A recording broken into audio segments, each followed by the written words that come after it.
ನಮಸ್ತೆ ಎಲ್ಲರಿಗೂ. ಇವತ್ತಿನ ರೆಸಿಪಿ ಬಂದು ಆಲೂಗಡ್ಡೆ ಚೀಸ್ ರೆಸಿಪಿ.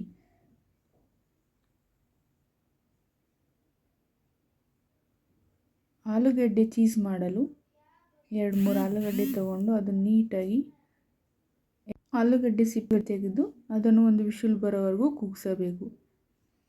ಕೂಗಿಸಿ ಅದು ತಣ್ಣಗಾದಂಥ ನಂತರ ಆಲೂಗಡ್ಡೆಯನ್ನು ನೀಟಾಗಿ ಮ್ಯಾಶ್ ಮಾಡಿ ಒಂದು ಈರುಳ್ಳಿ, ಹಸಿಮೆಣಸಿನ್ಕಾಯಿ, ಕೊತ್ತಂಬರಿ ಸೊಪ್ಪು, ರುಚಿಗೆ ತಕ್ಕಷ್ಟು ಉಪ್ಪು, ಗರಂ ಮಸಾಲ, ಅರಿಶಿನ ಅರ್ಧ ಸ್ಪೂನ್, ಅಚ್ಚಕಾರದ ಪುಡಿ ಅರ್ಧ ಸ್ಪೂನ್, ಅಮೂಲ್ ಚೀಸನ್ನು ನೀಟಾಗಿ ಕಟ್ ಮಾಡಿ ಇಲ್ಲಾಂದರೆ ತುರಿದು ಈ ಥರ ಸಣ್ಣ ಸಣ್ಣದಾಗಿ ಮಾಡಿ ಹಾಕಬೇಕು.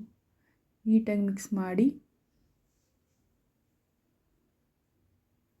ಬ್ರೆಡ್ ಸ್ಲೈಸ್ ತಗೊಂಡು 4 ಕಡೆ ಇರುವ ಬ್ರೆಡ್ಡನ್ನು ಕಟ್ ಮಾಡಿ ಅದೇ ಉಳಿದಿರುವ ಬ್ರೆಡ್ಡನ್ನು ಮಿಕ್ಸಿಗೆ ಹಾಕಿ ರುಬ್ಬಬೇಕು. ಮಿಕ್ಸಿ ಜಾರ್ ಒಂದು ಮೊಟ್ಟೆ ತಗೊಂಡು ಅದನ್ನು ನೀಟಾಗಿ ಮಿಕ್ಸ್ ಮಾಡಿ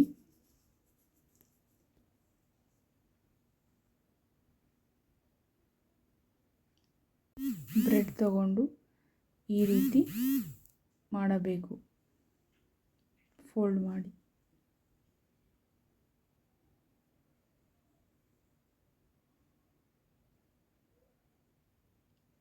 ಆವಾಗ ಮೊಟ್ಟೆ ಒಳಗಡೆ ಈ ರೀತಿ ಡಿಪ್ ಮಾಡಿ ನಂತರ ಬ್ರೆಡ್ ಪುಡಿಯಲ್ಲಿ ನೀಟಾಗಿ ಅದ್ದಿ ಈ ಥರ ಇಟ್ಕೊಂಡು ಕಾದಿರುವ ಎಣ್ಣೆಗೆ ನಿಧಾನವಾಗಿ 2 ಕಡೆ ಬೇಯಿಸಬೇಕು.